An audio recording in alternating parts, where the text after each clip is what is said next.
Kia ora, hello, I'm Philip Duncan. It is Wednesday, the 24th of September. Thanks for joining me. Let's have a look at the satellite map because we've got a bit of energy around both ends of the country today. We've got low pressure just near the North Island, dragging down the cloudy and wet northerly airflow, subtropical for some parts of the country. And at the other end of New Zealand, here is a cold front coming out of Tasmania, and that is coming into the South Island, bringing a colder, windier change over the next couple of days, because I'm very sure you've missed the wind. Let's have a look at the situation with the air pressure. So high pressure is to the northeast of New Zealand, the next big high way out west of Adelaide. So there is a bit of a gap in the Tasman Sea with a big storm down near Antarctica and a large but weak low around the North Island. But it's this big high to our east that is pulling down the airflow from around Tonga and Fiji for parts of the North Island. That is gradually clearing away by the end of today. And you can see behind it all, there's the colder change that is coming on through, thanks to this big storm directly south of the South Island. So noon Thursday kicks off with that colder airflow moving into the South Island, in fact moving right up the South Island. You'll feel it the most on the west coast, Southland and Otago, and those winds are going to be a bit breezy, nothing too bad in the forecast though. Windiest weather will be through central New Zealand. In the North Island, this low finally starts to move away. It may take until the afternoon for some areas in the very northeast of the North Island to get that wet weather clearing. It is very slow moving behind the big high pressure zone.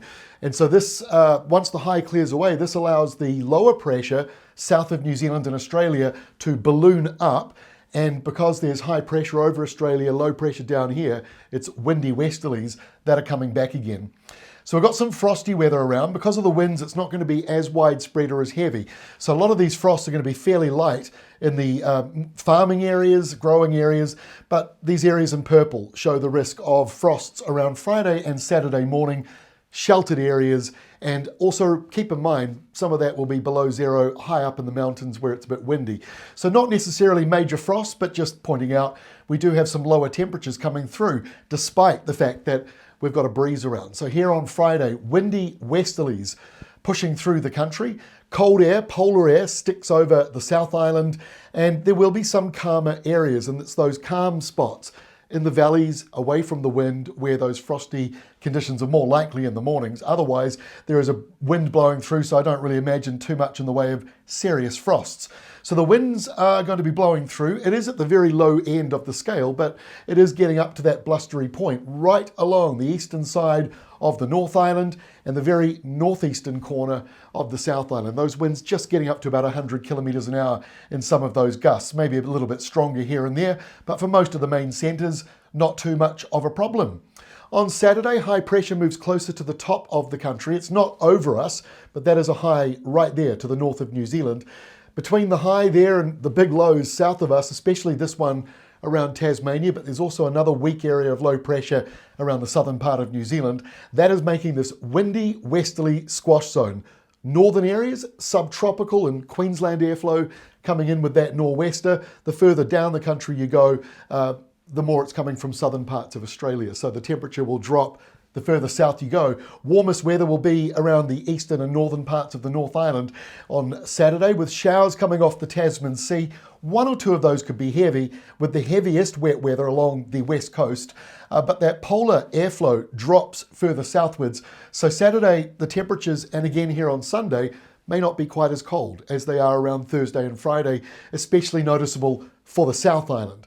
So Sunday is not a bad day weather-wise. By the way, start of daylight saving here on Sunday. That's why the time switches from saying noon to 1 p.m.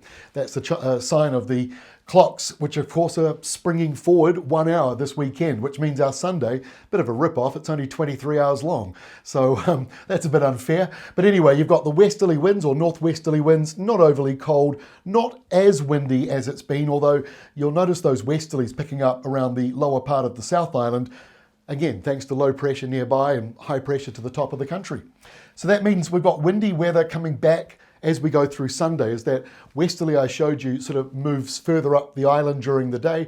Most of these strong winds that you see in the purple or darker shading right into the mountains. So for most places, it's not going to be problematic, but we have farmers and growers all over the country, so you never know. There might be a couple of isolated power outages on Sunday and then going sort of into Monday morning as the surge of windy weather moves into the North Island. And once more, for most of the main centres, even Wellington, the winds aren't really that bad, but it is just getting up into that problematic area, especially around parts of Wairarapa, Hawke's Bay, Manawatu, where some of those gusts right into the hills and higher elevation may be fairly strong, over 110 kilometres an hour. Now, as we kick off next week, in true spring style, the weather is all over the place, and we've got another surge of colder air, but this time, the reason we're getting it is because of high pressure that is moving closer to us, dredging it up, and the other high to the north of the country helping to squeeze that airflow and make for a windier westerly. So that's why it's windy on Monday. High pressure is north of us and west of us, low pressure south of us, and maybe even a small bit of low pressure just forming east of Marlborough and just south of Wellington, Wairarapa there. But yes, another polar airflow coming through, which means these showers along western New Zealand and maybe in Southland might be heavy with isolated thunderstorms. Now that might sound dramatic, possibly is for some of you, but here on Tuesday, what you'll start to notice is this high pressure zone out to the west slowly starting to move in, and by Wednesday it will be even closer to us.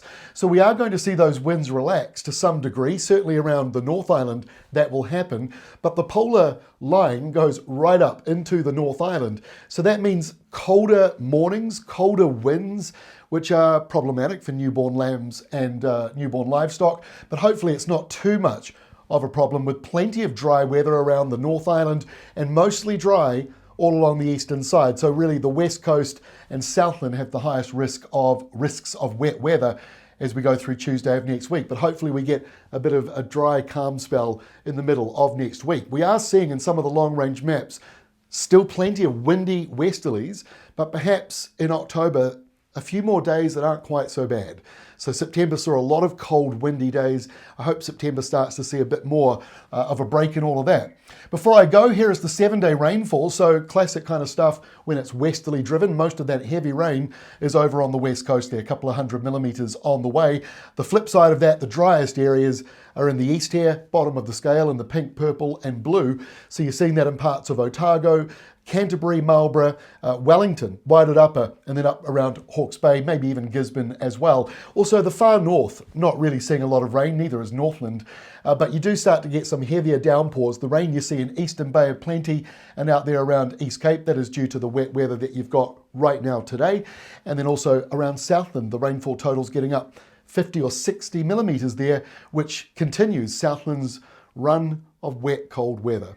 Hopefully we've got some better news on the way for you once October arrives, although I'm not holding my breath just yet. October can be a very messy month weather-wise, and November tends to chill out a wee bit, calm the farmers, I'm told.